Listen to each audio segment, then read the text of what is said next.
name is Marcus, and welcome to Servant King. Welcome to the confusion programs. This first confusion program is called Confusion of Mind. The reason I'm doing this first program about your mind is not so much for the confusion programs, but for all of them, including the unraveled programs. By the time you go through all the unraveled programs, you will feel different. And I just want to make you aware of some things and things that I experienced as I learned these things. So, this first program is called Your Mind, and we'll get to your mind in a minute. I'd like to start with this. The reason this website is called Servant King is because it is the highest status any man can have. It is the most high you can be. When you were born, you were a servant king, but you were subjected to something that made you abandon it. You made a choice in which you voluntarily abandoned your birthright and automatically descended.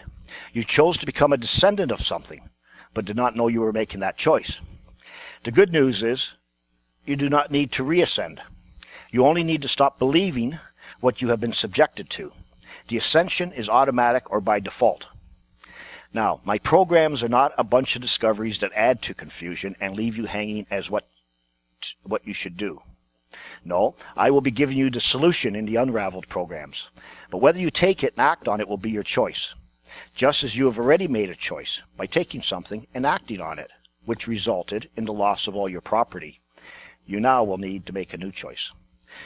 Now, I'm not going to beat around the bush here. I'm going to make some statements up front. Unbelievable statements. First, if you are a member of any country, then you own no property. It's just not possible. If you own no property, then you practice the occult. If you practice the occult, then you see things that are not there. That's called hallucinations. And if you practice the occult, you do not see things that are there. And that's called blindness. And if you are suffering from hallucinations, that is a severe mental disorder called delusions. And if you are suffering from blindness, you just need to open your eyes.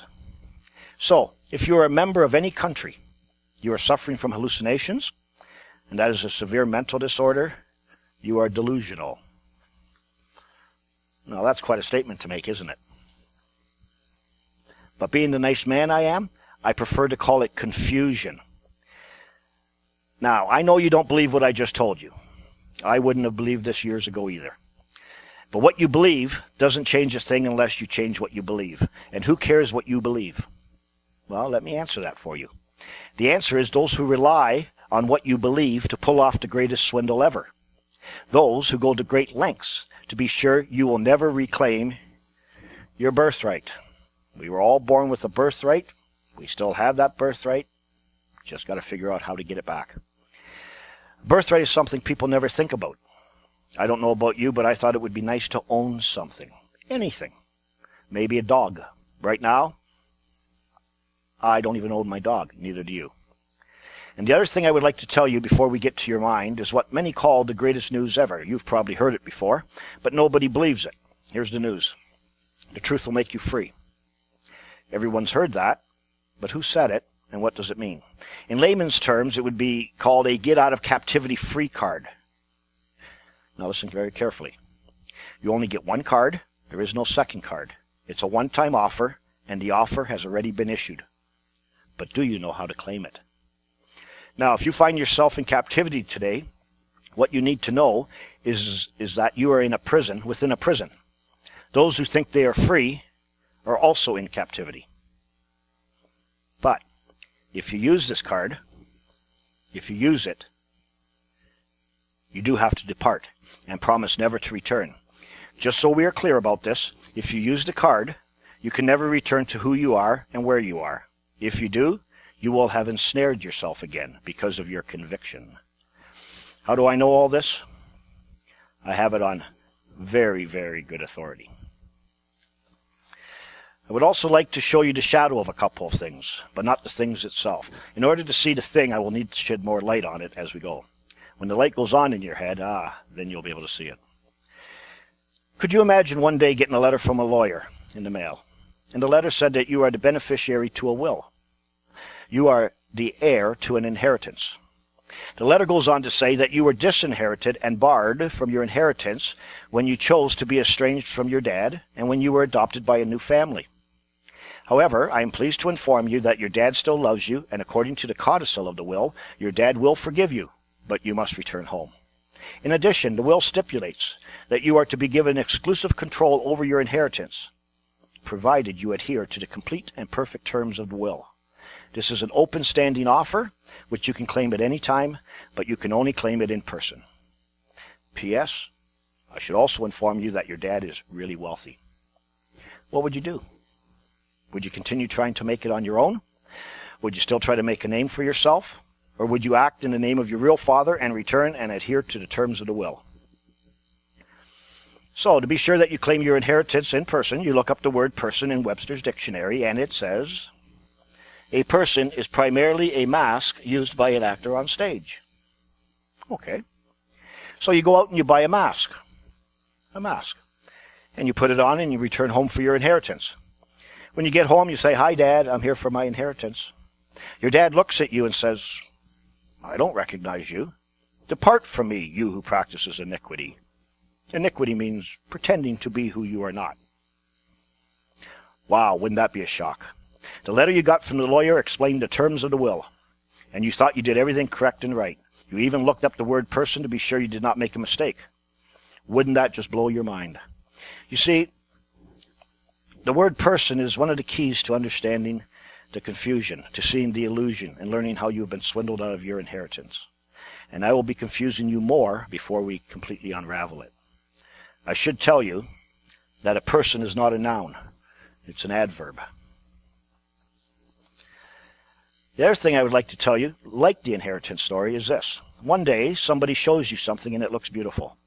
You really want it. You desire it. Now he is willing to give it to you, but you have to ask for it. You have to apply for it. You have to request it. So you ask for it, and he gives it to you. Then he tells you that you should keep it in a safe place. Very valuable. Like a safety deposit box or treasure box. One day you decide to show your friend your treasure. And he looks at it and says, well, it sure looks nice, but it's a counterfeit. A forgery, a copy, a duplicate. You've been duped. And you say, no, I can't believe that. Look at it. It's beautiful. And he says, yes, I know it looks beautiful, but I've seen the real one, the genuine one, and I can tell you that this one is counterfeit. Wouldn't that just rot your socks off? You see, there is no way humanly possible to recognize a counterfeit or forgery of anything, unless you have seen the real genuine thing. You have to see both of them in order to compare. And this is why I must show you in the presentations both the counterfeit and the genuine, or you can never know or see the swindle. Now, your mind. There is a battle going on for your mind. This is nothing new. This battle has been going on as old as mankind himself. In reality, the battle is over, because I can find no one who has not lost their mind. By the time you watch all these videos, both the confusion videos and the unraveled videos, you will say to yourself, I must have lost my mind. But to be fair and in reality, you have only lost control of your mind. So I need to briefly speak about your mind so you are aware of how you make choices. I also need to mention some of the things I experienced in my own mind as I discovered these things. What you will feel and experience as you go through these programs. I have given much thought to whether I should do these programs. I also gave much thought as to how to explain the things I've learned and discovered. As I discovered things, I repeatedly said to myself, this is unbelievable. Who else knows this? Nobody seems to know this. But of course, somebody must.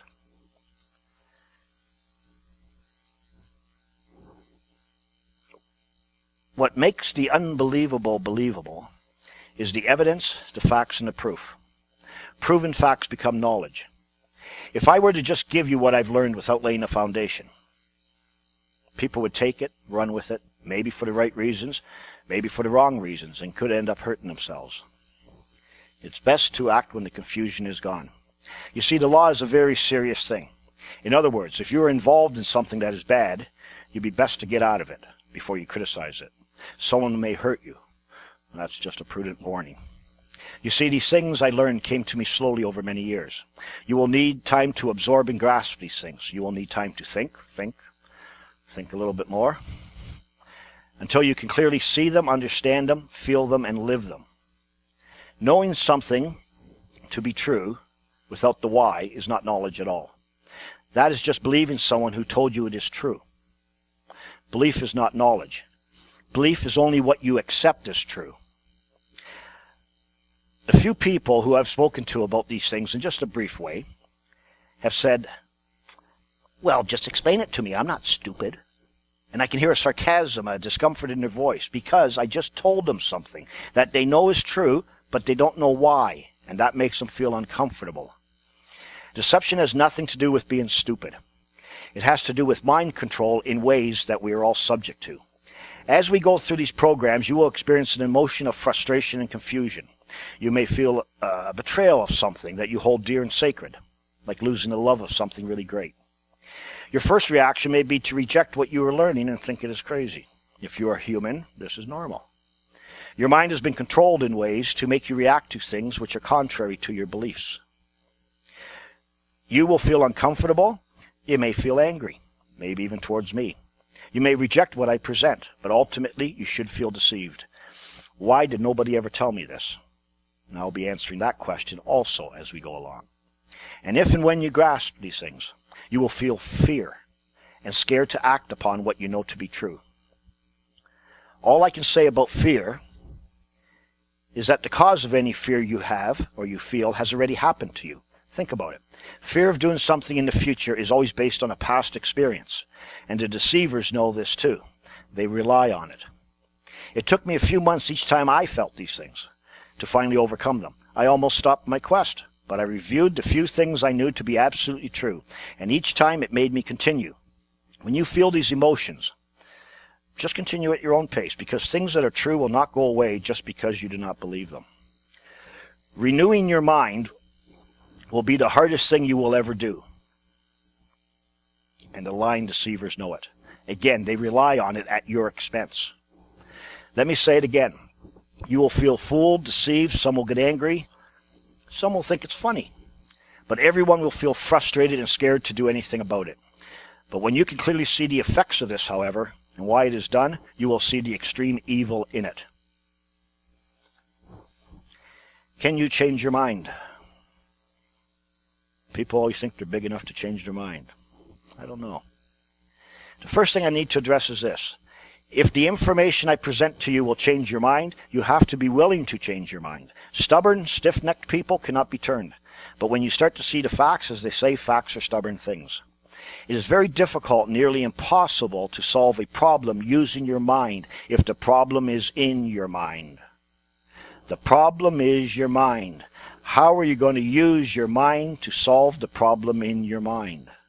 It's like a disease trying to cure a disease. Sort of like a mental guy who thinks he is normal, or a man with multiple personality disorder trying to get rid of them. These programs have concepts that are hard to grasp, things that you're not supposed to know, but simple when you see them. There are only two ways to see things. One is with your eyes, and the other one is with your mind, called imagery or imagination. It is the second one that is controlled by law, but you're not aware of that. But it will require you to think, because right now they are foreign to your way of thinking. We do and say many things every day without even thinking what it is all about, because it is normal. But when you look below the surface as I have, you will find things you wish you never knew or saw. We never think. We have no time for that. And this is done on purpose too. People believe many things. What you believe will determine how you act. You can change what you believe, but you cannot change what you know, because what you know is a fact. What you know will determine how you will act for sure. If you can change belief to knowledge, now you know something for sure. Mind control is what you let your mind be exposed to. Every waking moment, experience, association, is taken in through your senses, and it is mind-altering. When you expose yourself to things, either good or bad, no matter how strong you think your mind is, they are mind-altering to some degree. So, mind control begins with you. What will I expose myself to? When we were born, our mind started developing. What we think will change. When things are done to your mind for your own good, that is good mind control, but it is still mind control. But who decides what is good for your mind? You decide what TV shows your kids can watch. This is mind control. We have a government-approved education system. This is mind control. We have news programs like the most trusted name in news. That's mind control. When your mind is developed through and by someone who loves you and you trust, that is probably good. When someone who you do not know or trust tries to control your mind, you will probably not let your mind be controlled. You will not believe them. You will reject it. So winning someone's hearts and minds is very important. Religion and patriotism uses the same process called make-believe. What can I make you believe? Believe me, it's true.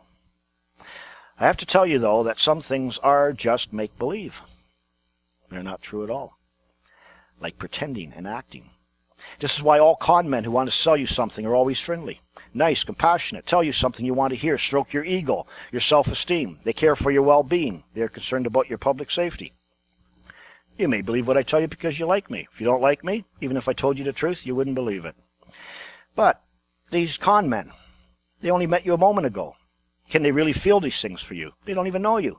They really want something else. A salesman wants your money. A politician wants your power. When knowledge is purposely put in your mind or purposely kept from your mind, that is also mind control. New concepts are usually easy to understand, unless your mind already holds concepts contrary to them. A well-educated mind will have great problems with these concepts I will be presenting. They already know too much. My blessing in disguise was my brain was pretty well empty. Not that I was stupid, I just did not know very much. When I say something, you may see something totally different than what I intended, based on your experience, associations, and so forth. Or just reject the concept outright. No room in my brain for a new or contrary concept. I do not want to change the way I do things. It's too hard. It's the only thing I know. It is the only way I know. Most of how to learn will happen in the first 7 years of your life. After that, it will be hard. Have a look at your child's report card. Do it. Year after year, your teachers are writing in there, this child is grasping this concept, this concept, this concept. They keep using the words concepts. We've all been taught concepts. Can you be cultured without being a member of a cult? Any society or culture is a cult. They hold beliefs in common for peace and harmony, and that may be good, but it proves that you don't think.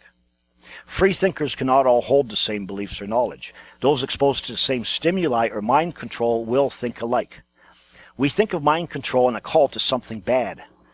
Well, it can be bad or good. It's just what will you expose your mind to, and that requires you to think. Common sense is just what everyone does. Monkey see, monkey do. Common sense. Explaining my discoveries to you will be, for me, like speaking to a cult. But you do not think you are a member of a cult. This is the genius of the occult. It is hidden and hard to see. I will show you something to be true, and you'll be able to see it. But you will try to reject it or ignore it because of your long-held beliefs. I just want you to think about this and keep it in mind when you feel yourself feeling uncomfortable or ready to reject something. You have absorbed many things over your years because of your beliefs, trust, patriotism, loyalty, love, vanity, jealousy, greed, lust, fear. These are the human motivators. These motivators will make you act one way or another, and they all come from your mind.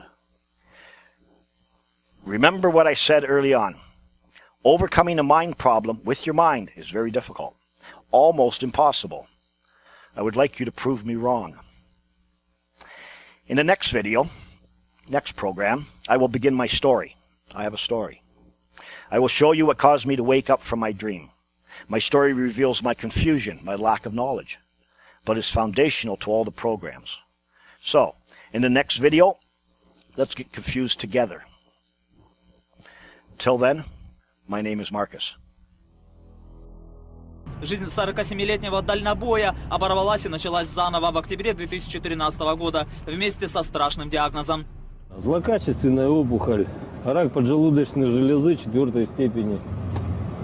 И в тот же день меня сразу выписали из больницы. Поглядев на метастазы в печени, врачи говорили, осталось месяц-полтора. А дальше биопсия, химиотерапия и жгучее желание жить. Для начала Владимир перелопатил интернет, нашел много информации о своей болезни и пришел к любопытным выводам. Рак – это плесень, грибок кандиды. То есть, почему я это сделал вывод? Вот Симончини говорит это. То есть, по тем признакам, которые случились со мной. Время поджимало, и с мыслью, что хуже уже не будет, Владимир решился на самолечение. Взяв за основу теорию о том, что рак активно развивается в кислой среде ослабленного или стареющего организма. Понизить кислотность и поднять свой pH до стандартных 7 единиц можно с помощью пищевой соды, выяснил Владимир. Соду надо обязательно пить гашеную. То есть гасится она никакой не кислотой, там ничего, а гасится просто горячей водой. Реакция соды начинается с 60 градусов по Цельсию. Кружка соды за полчаса до еды по способу доктора Симончини. На завтрак овсяная каша, сдобренная медом и конопляным маслом для повышения иммунитета. На обед 10 капель перекиси водорода, согласно рецепту профессора Неумывакина. И не есть после 6. Спустя неделю такой диеты УЗИ показала, что опухоль у Владимира уменьшилась на 2 мм. А после капельниц с раствором соды, то ли вопреки, то ли благодаря такому стрессу, организм передумал умирать. Через полгода от опухоли осталась лишь оболочка, а метастазы уменьшились в 2 раза. Сегодня Владимир Лузаев здоров. Врачи подтвердили, что опухоль полностью исчезла.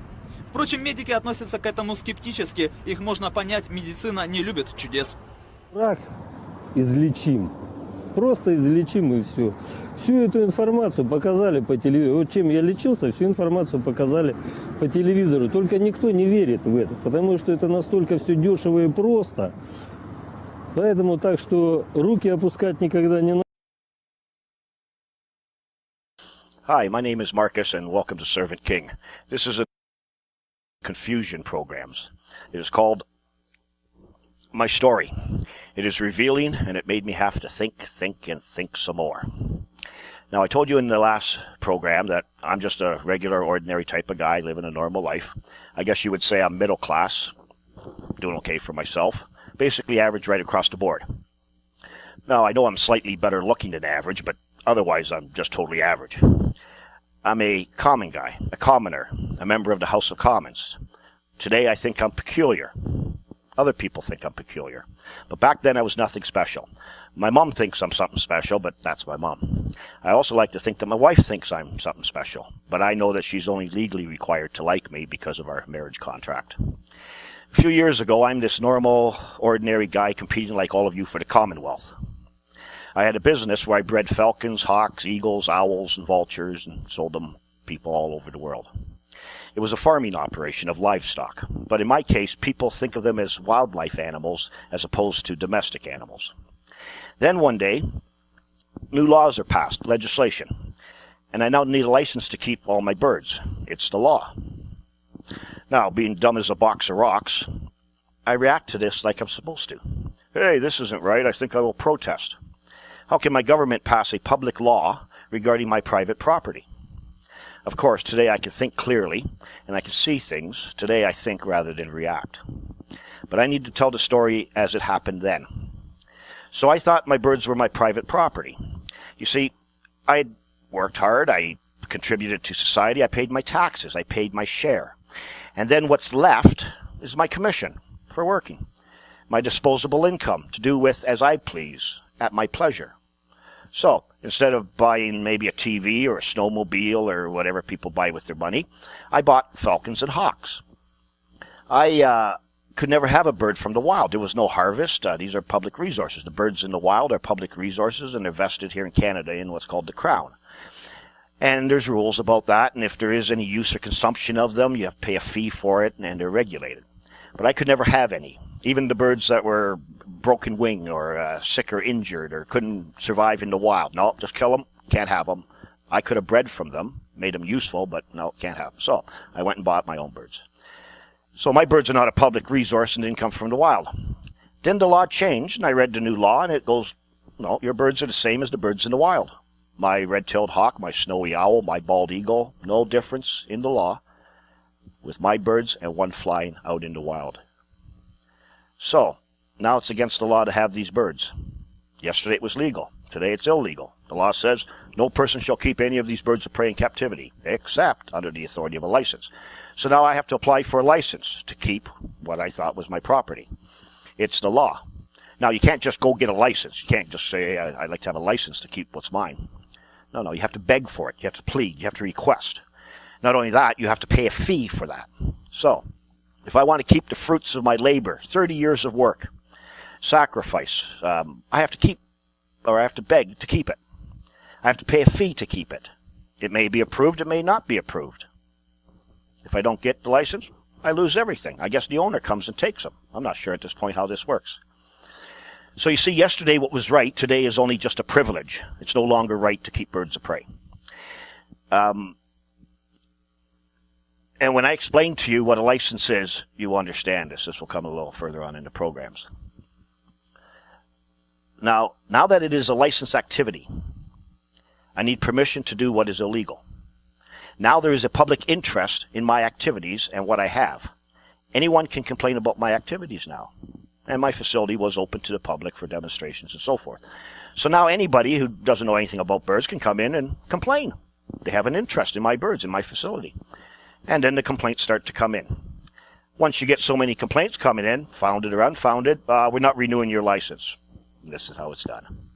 You see, if you have a beautiful facility and you spent millions and millions of dollars on the care of your animals, how people think an animal should be taken care of, then the animal's healthy. If your facility doesn't look very good, and I'm not saying my facility didn't look good, but if people start complaining about whatever, then they think your animals aren't healthy. One has nothing to do with the other. It's only public perception. So this is how you are strangled until you die. This is how things are shut down. Just to implement an outright ban and seize all your property would be too obvious. People would start to wake up to this. So it has to be done in a slow, gradual way until it seems normal. And by the way, my tax contributions, what I contributed to society, well, that's what everyone decides what they're going to do with that money. And so they would use that money for some good and moral upright purpose or organizations, like studying why a polar bear is white or how the red-headed woodpecker got its name. And somebody will do their thesis on that and get a doctorate. So that's how this is done. So now my private property is being regulated by the public. But the public doesn't come over and feed or care for my birds. No.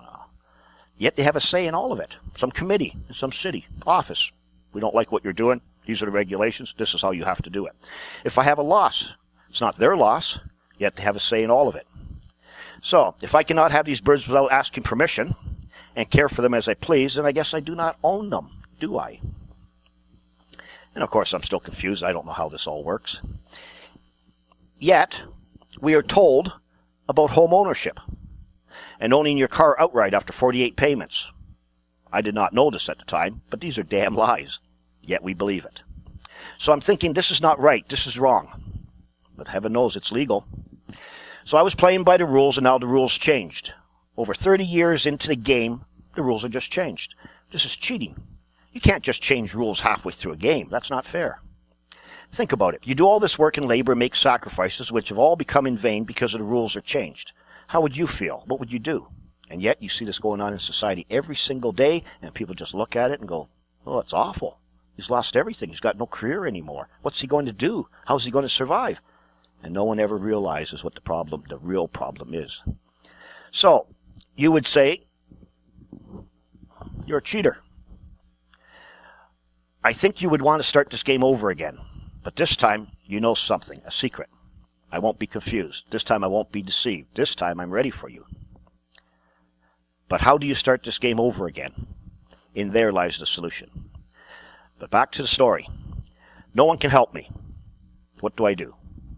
I can beg, or I can refuse to beg. My lawyer can't help me, a court can't help me, my member of parliament, my representative, my priest, prime minister, queen, pope, my mother, nobody can help me. So one day I'm in the lawyer's office, and the lawyer tells to me, well, it's the law. The only thing you can do is lobby the government. Go and beg. You are a registered beggar, are you not? He didn't say it quite like that, but that's what he meant. And he can see that I'm trying to play lawyer. I'm trying to understand the law. I don't know anything about the law like nobody else does. I don't even know why anybody obeys something they don't understand. But so he gives me a book on property law, and here you go, you poor little dumb idiot. Go home and read that, and let me do what I need to do for you. So I read it, and of course it's all gooble gunk to me. And I return it in a day or two. And while I'm in the front waiting area of this law office, the senior lawyer, he knows me and he knows what's going on, and he can see I'm upset about this. And he says something to me that's quite shocking. This is what he said. He said, "You do not own anything, Marcus. Not in this country you don't." And I thought, oh, I didn't know that. I wonder who else knows that. Now, a lot of people think they know that. A lot of people were probably told, maybe by that same lawyer. And they just walk away, like shake their head, and I don't understand that. I guess I don't own anything, and just go back to whatever they were doing. So I would never figure that out. I'm not that smart. You see, you cannot figure out deception. This is what I told you before about deception. There is no way to do that. No one that is deceived has ever known it. This was just a stroke of luck. Just pure luck. How would I know that when I was told the opposite my whole life? I was told a lie. This is a fraud. You see, it's not even that I didn't know this. It's that I was told the opposite on purpose, tricked on purpose, deliberately. That's deception, and that's a fraud, and fraud is a crime. Now, I've told, I don't know, maybe 50 people since then that you don't own any property. Nobody cares. Everybody likes being a beggar. Or they go trying to, hold some of their own vanity, their own whatever, and go, well, I know I don't really own anything. But it doesn't bother anybody. It doesn't even bother them who actually owns everything. So, little did I know at this time, it was just the tip of the iceberg, meaning I couldn't see the rest yet. So I start, like everybody, start writing some letters to the different government departments. So one day I get a phone call from a lawyer in the Attorney General's office. That's the king or the queen's lawyer. And I call back, and we have a little short discussion, set up a meeting, and I go down to see this fellow. When I get there, I tell him what this lawyer in town told me, this senior lawyer, that I don't own anything. I said, is that true? And he confirms it. Yeah, you don't own anything. I said, oh. I said, I don't own my socks? No. Running shoes? No. My TV? No. You don't own anything. So in fact, I do own something. What I own is nothing. That's what I own. So I ask him, we're sitting at a table in a little boardroom there, and I ask him, I said, if I don't own anything, why would I pay for anything I don't own? How could I ever have a debt for anything? And he sat there and he looked at me and paused. A good 30 seconds went by. He paused and waited. He did not know how to answer this question. This little master of confusion.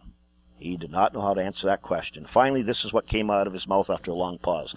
He said, if you had never applied for a birth certificate, you would still own your property. Now, what does that mean? I haven't a clue. So, when you apply for a birth certificate, what does that make you? It makes you a loser. Hey, loser. Loser of property, according to him. Now, what he said now, from what I know now, is that's sort of right, but not totally right. But again, he didn't know how to answer it. So it took me well over a year just to learn that when you want to understand anything, you have to go back to the root of the thing. Where it began, the source, the cause of an effect, the origin. It sounds like a simple idea, but nobody does it. So, the word author means one who produces, creates, or brings into being. The beginner, former, or first mover of anything. Hence, the efficient cause of a thing. Somewhere I must have authorized something to start something. So, I go to where all information for government things start. Starts with, I was born and a statement of birth was made. My parents filled out a statement of birth. I'll show you what one looks like, if you've never seen one before. You don't get your statement of birth. They have that now. They won't give it to you. But they'll give you a certificate of the statement of birth. So a lot of people, when they look at this, they think, oh, that's a statement of birth. No, that's a certificate. And what's photocopied on the certificate is the statement of birth. So the statement of birth is certified by the certificate. Okay? And so I go into the office of the Registrar General with my regular small birth certificate. And I ask him if I can see a copy of the statement of birth, of my birth. So they look at my birth certificate, see my name, and they went and got a copy. And the young guy comes over to the desk, and he's holding it like this, and he goes, here, have a look. So I hold it from the bottom, and but he's standing there, and he's not letting go of it. And I thought, that's weird. So I said, could I hold it? He goes, no. And he wouldn't let go of it. I said, why won't you let go of it? He goes, a little while ago, a lady ran out of here with one of these. And I thought, so what? It's just a stupid statement of birth, right? Somebody filled out a government form. That was the first strange thing, okay?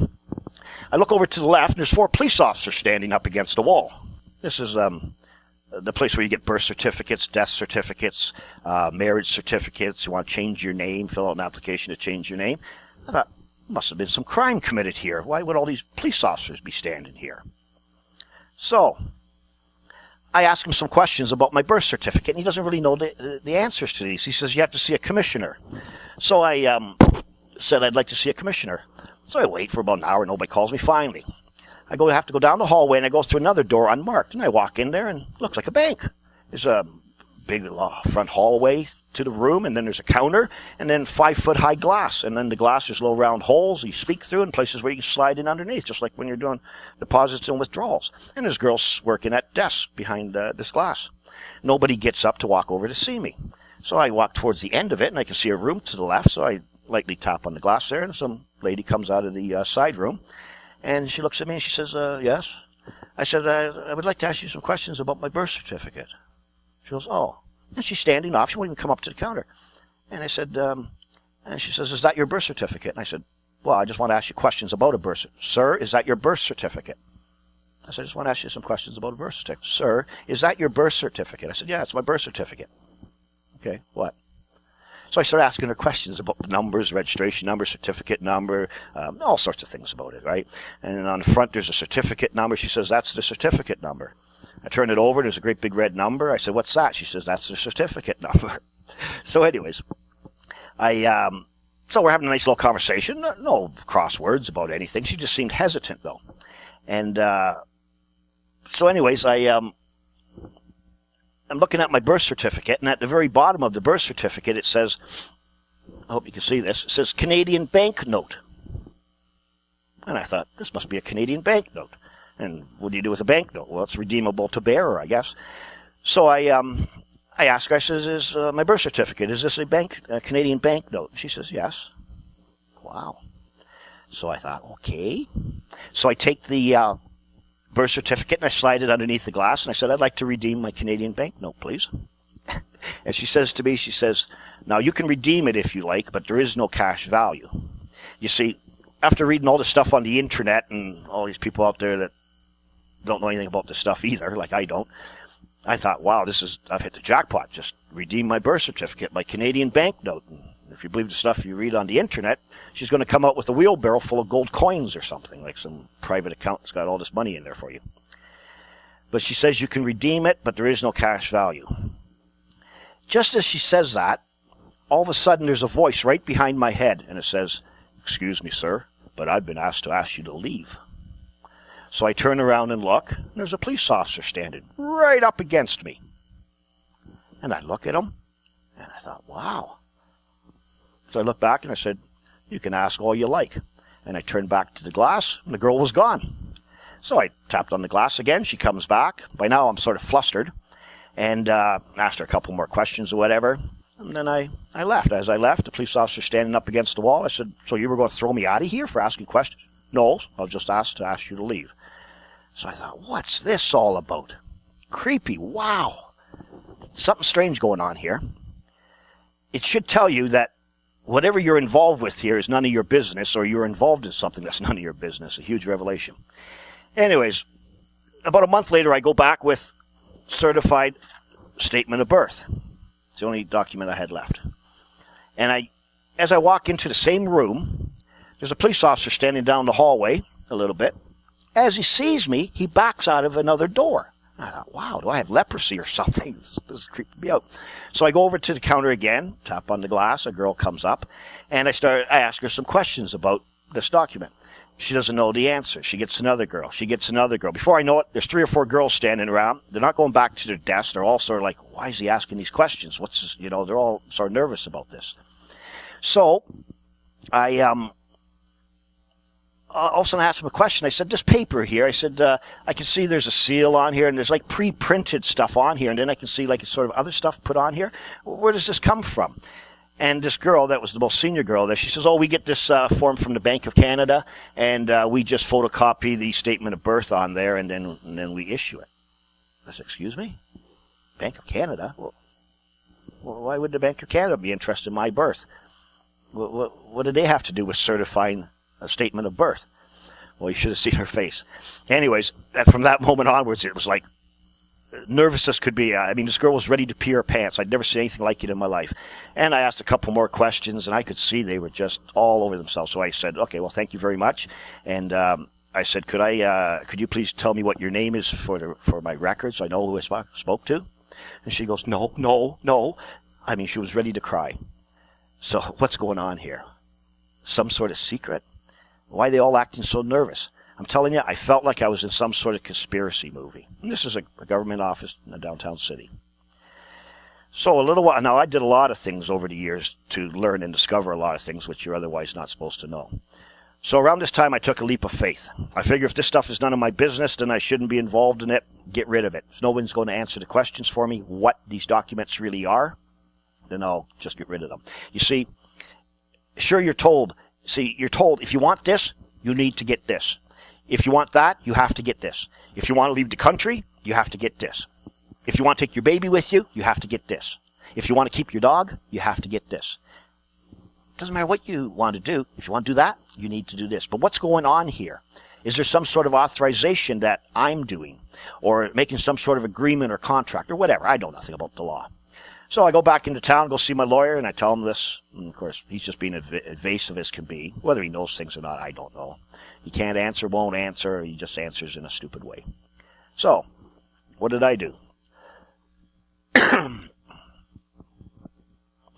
I gave him my marriage license. I gave him my passport. I gave him my birth certificate, my driver's license, social insurance card, health card, credit cards, firearms acquisition certificate, radio telephone operator's license, hunting license, anything I had. Gave it to him. He says, you don't want this? I said, no, you keep it. You have it. I don't want it. Never again. I said, I never asked any questions when I got them. I just did what was common sense. Monkey see, monkey do.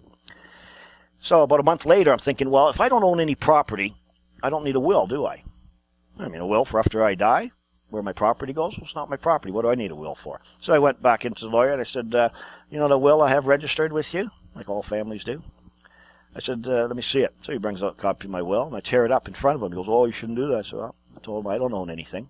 I don't need a will. Bring me my power of attorney, too. Brings me that, tear it up, throw it in the garbage. So that's all gone. Now, I know that's not a common thing to do, but then remember, I'm becoming peculiar. So next year or two or whatever, as I'm still learning and researching things, I ask lawyers many different questions because they know things. I pay close attention to the words they're using. And, of course, I'm like everyone else. I'm talking to various groups and learning stuff off the internet and reading law books or whatever the case may be. Somehow, whatever is wrong, this can't be right. But all these groups and all these people that seem to know all these things that are wrong, confused like I am, but nobody's getting any results. So what good is this?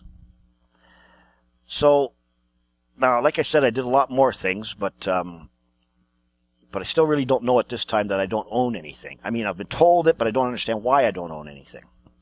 So I don't even know what I'm looking for yet. But in my quest, I learned some things. And these things I learned from the Office of the Registrar General, these initial documents about birth certificates. And this comes both in the form of quotes from government officials and also in correspondence. What I learned is that the Registrar General does not register people, only events. So there's no people registered in Canada. Only your birth, the event of your birth. Which, of course, is stupid because if a cow is registered and you register its birth, you're registering a cow. But it's just their way of saying that, no, we don't register people. We don't handle them like a piece of commerce or merchandise. A birth certificate is a valuable token. A token. Token is a sign or mark of something else, not the real thing. A token is a counterfeit. The other thing I learned is that a birth certificate is an abstract of the birth registration. Abstract means, well, it's not reality. It's not specific. It's not concrete. Nothing specific. A birth certificate does not certify the birth of a living individual. How's that grab you? Hold on for a second. What's going on here? I'm living. There's my name. The day I was born. Place I was born. What the hell is this all about? My birth certificate does not certify the birth of a living individual. Wow. And that's absolutely true. Now, this is going to be one of the main concepts that's going to be very hard for you to grasp. A birth certificate, or the legal rights to the birth certificate, sorry, got to go to the next page. The legal rights to the birth certificate are not owned. So the legal rights to your birth certificate, you don't own them. No, somebody does, but it's not you. A birth certificate is governed by the Vital Statistics Act, whatever that means. It may be used as a foundation identity document to prove you were born in Ontario. If it doesn't refer to a living individual, how can it be your identity? It's impossible.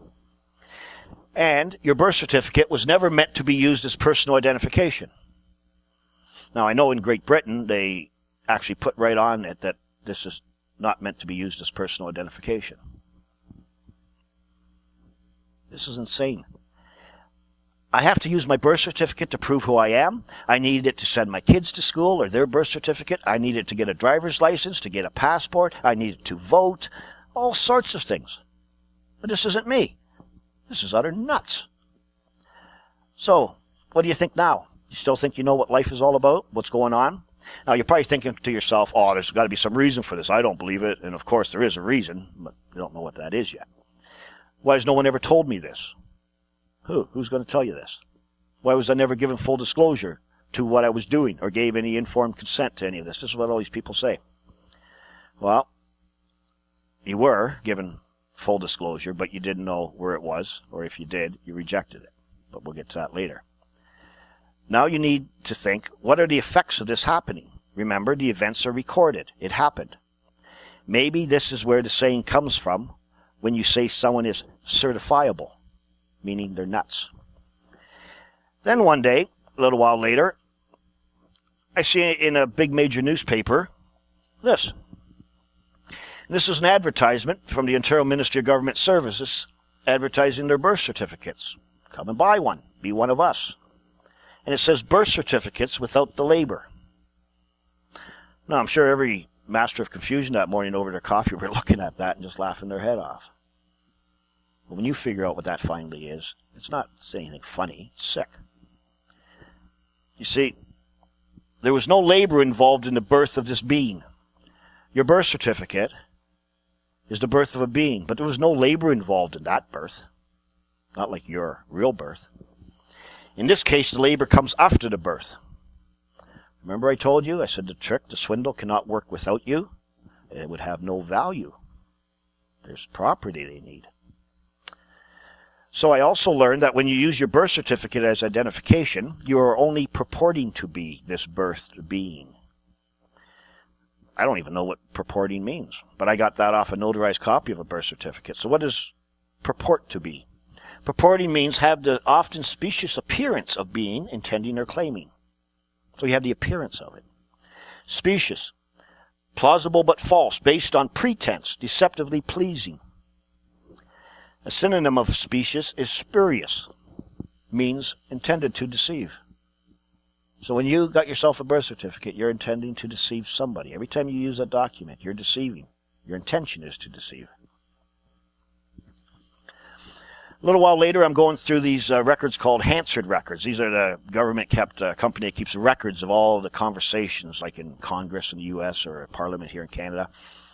Every word that's spoken by our members of Parliament. So I'm looking through that one day, and I see where the Deputy Registrar General, who looks after all these documents, the Vital Statistics Act, they're amending the Vital Statistics Act, and of course she has her lawyer with her, because she doesn't know anything, only the lawyer knows how this works. And members of Parliament asked this lawyer, how does someone become eligible to have a birth certificate? And the answer she gave was, this was a lady lawyer, she says, well, we have a formula to calculate it. But I can't tell you what the formula is or how it's done. So it must be one of those top secret things. Even our members of Parliament, people that go there to speak for us, they can't know this. Secret.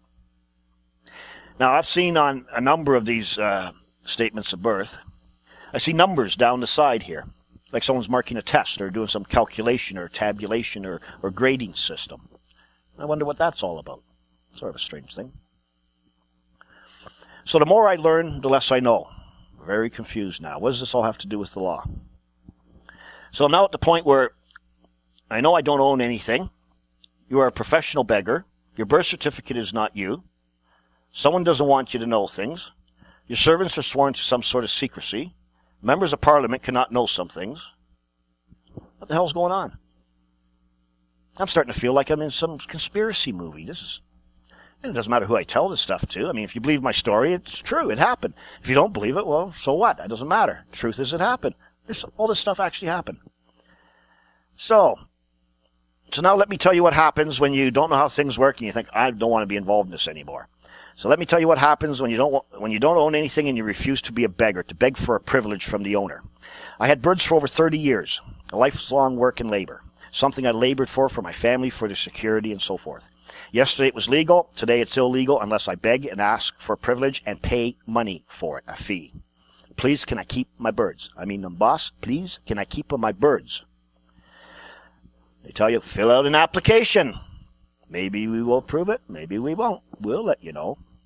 But I worked my whole life for this. Too bad. It's the law. So here's the answer. They come with a SWAT team. They paint their faces like Indians on the warpath with loaded machine guns. They threaten to taser you if you don't kneel down in front of them. They lock you in a cage and then they take all your birds. Hundreds. I had hundreds of thousands of dollars in birds when I stopped begging. These birds have been given free of charge to other people who did nothing for them. They weren't auctioned off. People from the public didn't have to buy them. No, just give them to other people. Here, you can have them, breed them, sell them, whatever. They're yours now. Here you go, good beggar. Here is your reward for begging properly. If I had tried to resist at all, they would have killed me. I'm serious. I'm not joking about this. I would be dead right now. People who have strong beliefs kill for them. You have to be very careful around them. Now, this doesn't get reported in a newspaper. No. This will never pass the legal department. You see, it's like I'm sitting at the dinner table one night with my wife, and we have some friends over for dinner. And I turn to my wife and I say, darling, could I please have some more potatoes? And what do my friends think? They think that if I ask for a little bit more food to eat, my wife hits me. She's a husband beater. And this is why they come with the SWAT team. I mean, I have a bird. So what? So I got a few birds. But when they come with the SWAT team, it's like, well, this guy must be dangerous. Why would they go with the SWAT team? He must have guns. He's going to kill us. Why would we go with the SWAT team? Why would we raid the place with 30 SWAT guys? You see, this is to make you think things that aren't even true. And nobody knows anything about that. Anyways, that's all the woe is me I'm going to tell you about the story. Okay? So now you're probably thinking to yourself, well, surely they'd have to compensate you for that. You just can't lose everything, can you? Or you didn't obey the law. What do you expect? Well, I don't know what you're talking about. See, I don't own anything. Neither do you. Now, you may not believe all this, but believe me, it's a fact. Couldn't happen in your country? Of course it'll happen in your country. Believe me, it's a fact. Who cares about this? No one. Who will help you? No one. There has to be more to the story, yeah? Yeah, there's a little bit more to the story, but everything I've told you is absolutely true. So this is how my story began, a true story. Are you able to figure out what my problem is yet? I told you. Every problem you will ever have in life is the result of owning no property. But I had no idea about that back then. So now, we need to look at what it means to own property. I did not know this when I began, but I do now. So what does it mean to own property?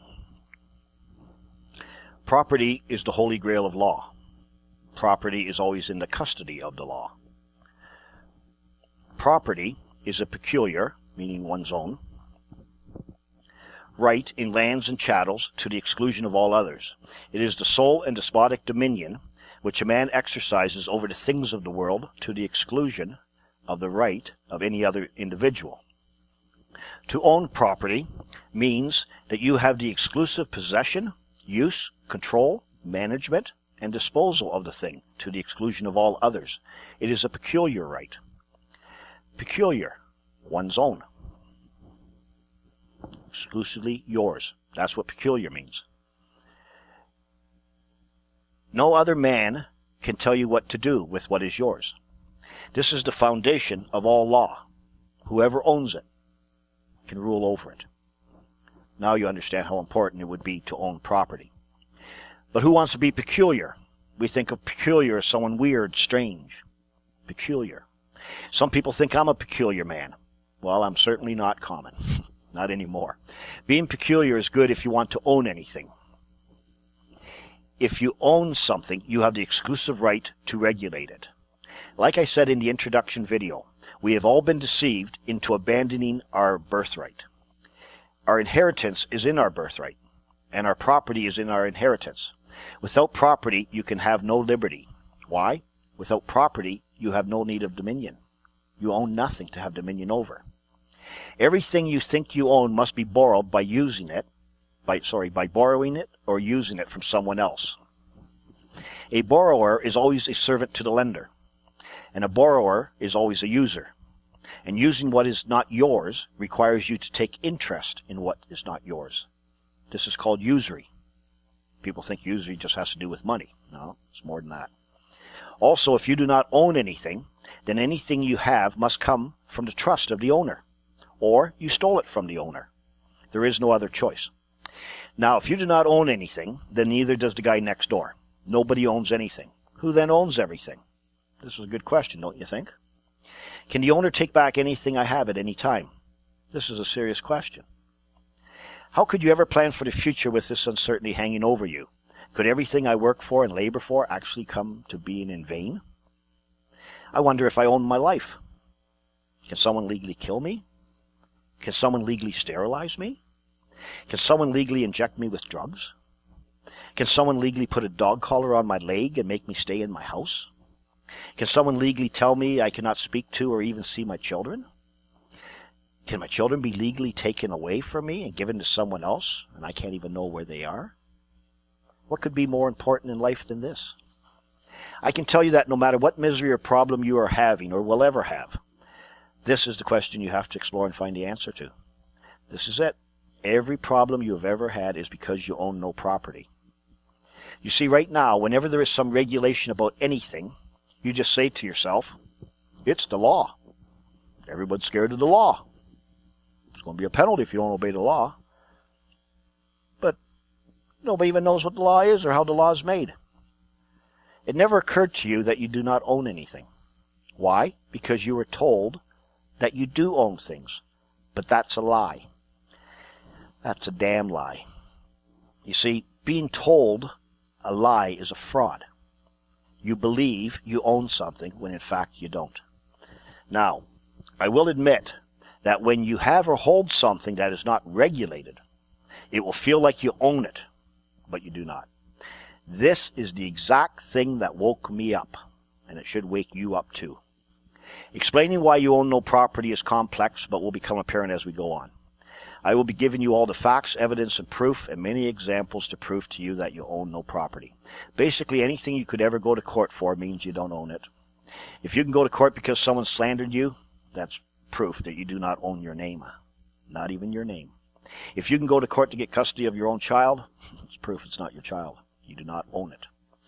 When I finally reveal to you who owns everything in Canada or the U.S. or as a matter of law, you will fall off your chair in utter disbelief. I guarantee it. Back to my story now to finish it.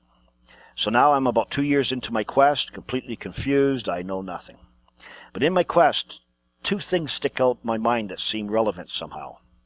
These two things are words, just plain, ordinary, everyday words, and this concept of God. Yeah, God. What's God all about? Now, I'm by no means a religious man, but I can tell you that these two concepts led to all my discoveries. But not in the way you think. You've been trained to think about words and God in a certain way. As we proceed, you're going to learn that nothing you do in life has anything to do with God, even you religious people. But why then? Are there references to God in courts, on money, in constitutional documents, in law, in politics? It's everywhere. And the problem I'm having with words is that I can't make heads or tails out of what words even mean. The more I learn, the more I get confused. So, to you, this is all just a story. It's a true story. And you're thinking, well, if this is all true, then there's got to be a good reason for it. Something I don't know, something he doesn't know, whatever. No, it doesn't work like that. I told you I was going to tell you things that are unbelievable. And believe me, I've only just begun. So in the next video, I will talk about words, just plain, everyday, ordinary words. And after watching this next video, you may want to slow down how fast you read. Till then, my name is Marcus.